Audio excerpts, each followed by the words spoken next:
Alright, so we're going to eat the apple. We are going to start at the Library of Longshade. It says it got taken away from me, but it is what it is. So I think climb is now harder to bring up. So maybe that was a poor choice to choose it, but whatever. While on patrol, you notice something searching around in Kansyk's hall. You move closer, hiding behind a bush. You pull down a branch and take a long, hard look at the suspect. It's Alan Driscoll. We're learning about so many students today. Oh, he's also part of the treasure hunters with Aaron. After a few moments of spying on him, you realize he's trying to break into the hall.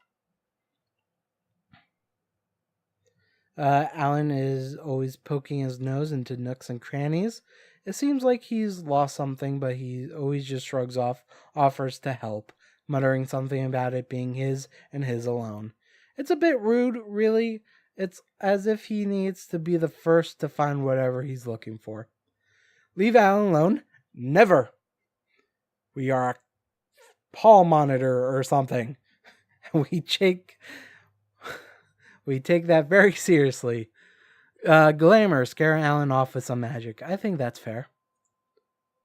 You cast a glamour spell that lights up red sparks in the air. Alan jumps in surprise at the disturbance and runs off.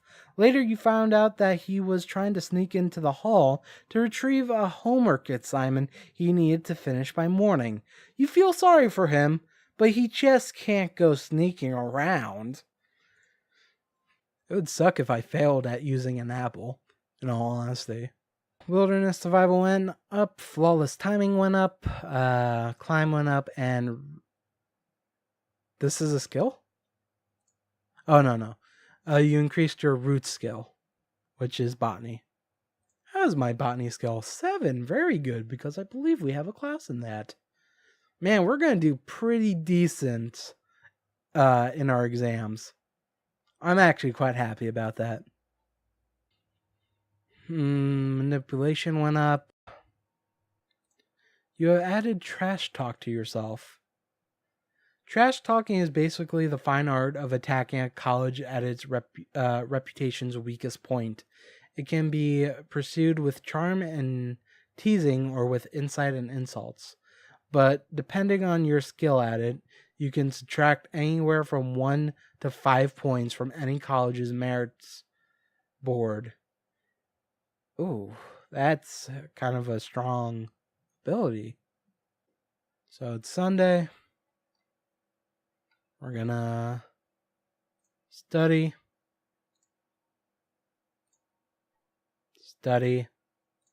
and then let's go continue that adventure with the captain.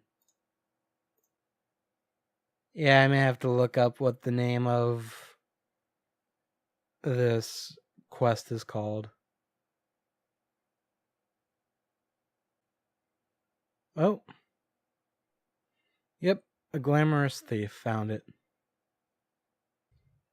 It's kind of weird that it picks up where we left off. It's been a few days. For a few moments, there is silence. Then the captain suddenly drains his glass and smiles crookedly at you. You can't help liking his smile. Up close, the captain looks tired for a man just back from a long vacation. He doesn't look as though he had much of a rest.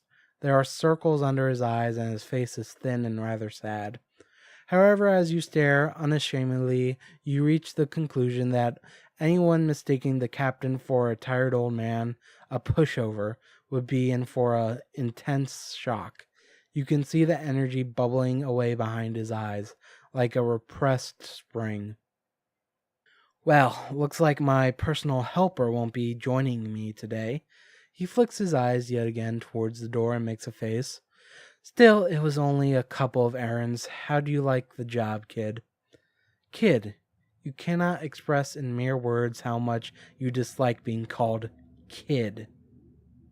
You purse your lips and try to sound as grown up as possible, asking exactly what kind of work he had in mind.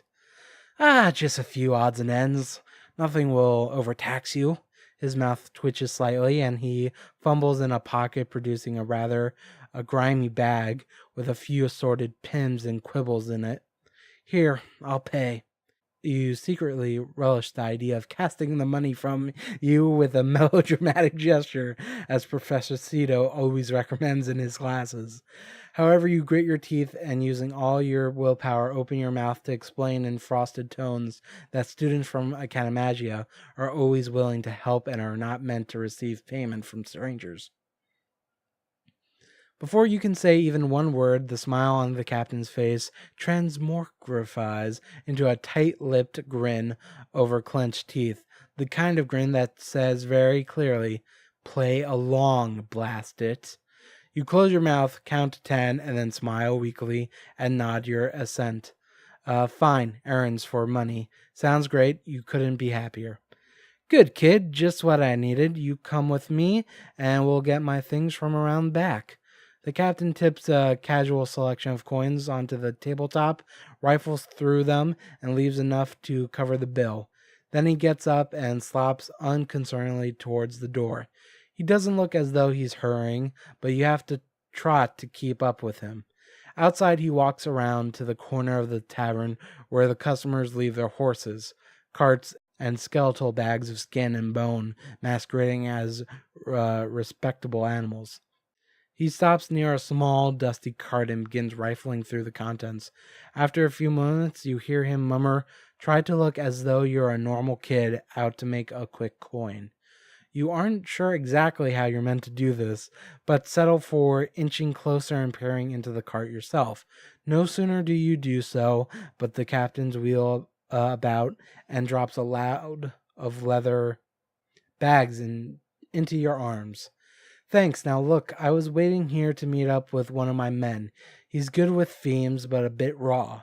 Looks like he's not going to show up, so I could use your help instead. He pauses and you nod earnestly, waiting for more information. Kid, there's a thief hanging around this town. He's got a talent for magic and he's been using it on my men. I need you to help me find him. You won't be in danger, but you could make a heap of difference to the case. What do you say? Criminals? Thieves? Case? Magic? It sounds like a dream come true. You've always wanted to have an adventure like this. You grin at the captain and nod vigorously. Good. Give me those. In a few moments, he divested you of the bags and shoveled you onto the rickety old carts. While you wriggle to get comfortable on the splinter-ridden seat, he hitches up an old and very bad-tempered looking mare, and he climbs into the driver's seat. You don't ask where you're going. No doubt the captain will fill you in sooner or later. As you drive, the captain flicks the old horse, now and again with a long, limp whip. It's not one of the kinds that the lords and ladies like to have their carriagemen use, all snap and show with a loud crack at the end. In fact, it's not much more than a bit of limp cord tied to a tatty black handle. It tickles the nag on her rump, and she hops a little, as though making a pretense of going faster. It lasts for a few minutes, and then she returns to her slow, methodological waddle. In fact, you've never seen a horse waddle before, but this one does it with flair. You both sit in silence. The sun-baked dust on the road swirls up in lazy puffs and coats your robe slowly in gray-brown smudges. Luckily, there's very little wind, so you don't have to hack and cough through the dust clouds. But bugs swoop around your face and the horse withers dancing a slow, hot day waltz. After a while, you begin to wonder where this slow cart ride could possibly be taking you. You're getting tired of the silence, and you're bruised all over from the bumps in the road that shake the little cart through like a rickety house in a windstorm. Just as you try to figure out whether or not you're allowed to open your mouth yet, the captain reins the nag in and glances around. Right, this should be far enough anyway. Sorry about the drama, but there are a couple of singing birds in the town who don't give enough thought to who they talk to. Right now, I can't afford you to be taken as one of mine. All is forgiven. You grin and assure that there's nothing you like better than mystery rides. Not that you want them to go on being a mystery forever, of course. The captain grins quickly and then slips down the cart and walks over until he's looking you directly in the eyes. You still find his gaze rather unnerving, but a man who spent almost all his life giving orders and tracking down crooks is bound to have, well, a look that describes in detail all of the penalties you'll incur for lying to him. The man who has meant to meet me was from out of town, the captain begins in deadly earnest. He's not really from the militia, but all my magic users have been assigned to watch for pirates. I need all the help I can get with them. Here he breaks off and rolls his eyes, muttering under his breath about, you can't quite make it out. Something about the Black Coasters? Impudent demands? Anyway, he says, finally giving you a grim smile. I really needed someone who the local crooks wouldn't recognize as one of my men. Problems with a military uniform, it attracts attention. So with the replacement not here, I'm going to need to use you to help us locate the thief. Yeah.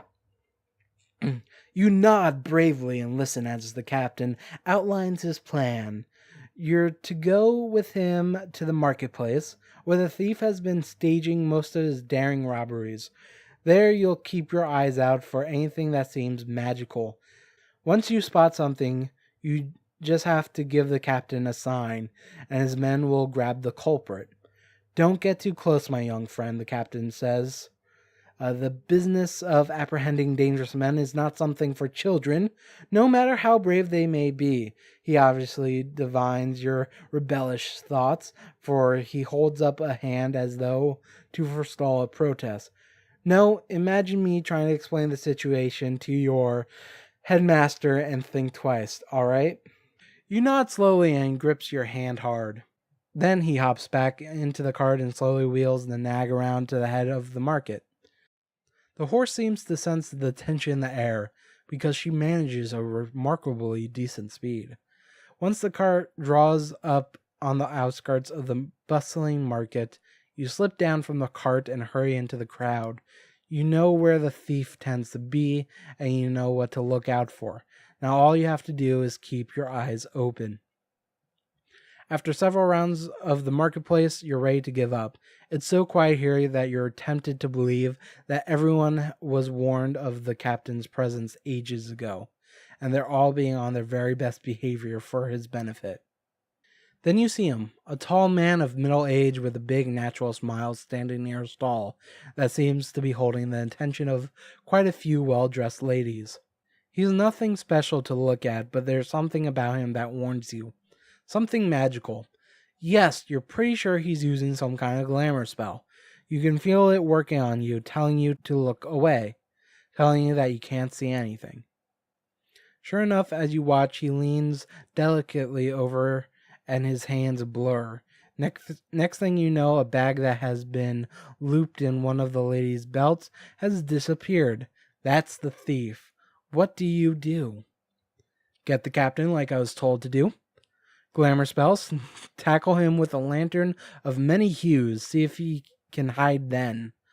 Observation. Is there anything nearby that can help you out here? Or incantation spells.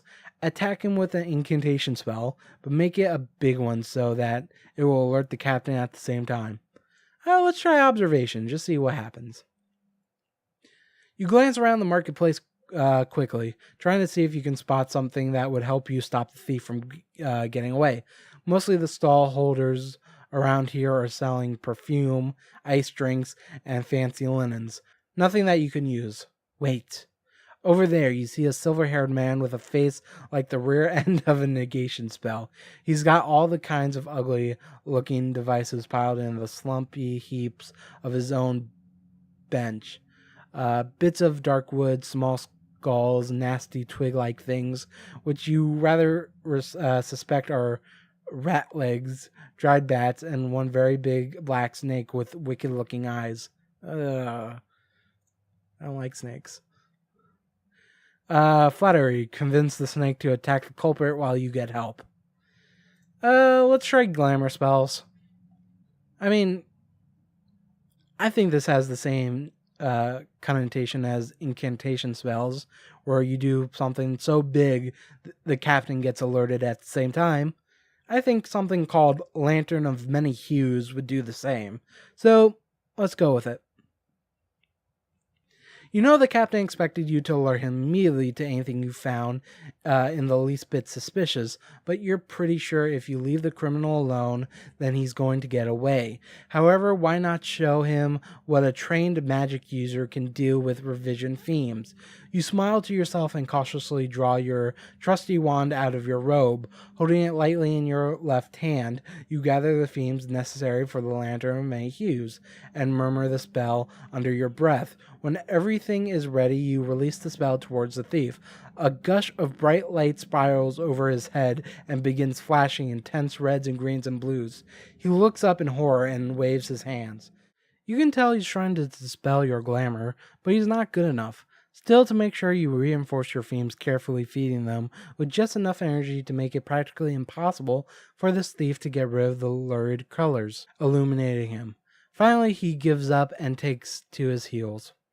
It's too late. The captain must have noticed your spell, for he rushes through the crowd with 4 or 5 men right behind him, and they quietly and efficiently grab the man, restraining him and hustling him out of the marketplace.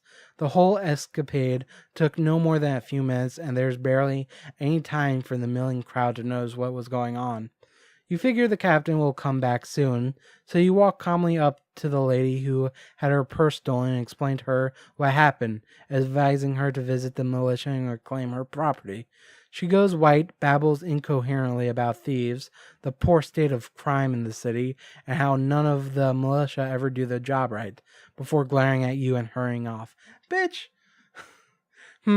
So much for gratitude. Before you have enough time to try and work out of this rather contradictory state of affairs, the captain returns looking pleased. He buys 2 cool drinks from a nearby stall and offers you one to you. As you drink, he looks you over with a twinkle in his eyes. I think you just gave the crook the scare of his life, my young friend. I know I gave the orders for you to come straight to me, but I admire a certain amount of self-sufficiency. I expect you to come around to the headquarters soon and have a little talk with me, Rune Slugabed. I can always use a good magic user for when things get, complicated. You shake hands, feeling as though one of your professors has just handed you a prize and 50 merit points. Wow, the captain of Minta wants to work with you again. Making connections. What's going on here?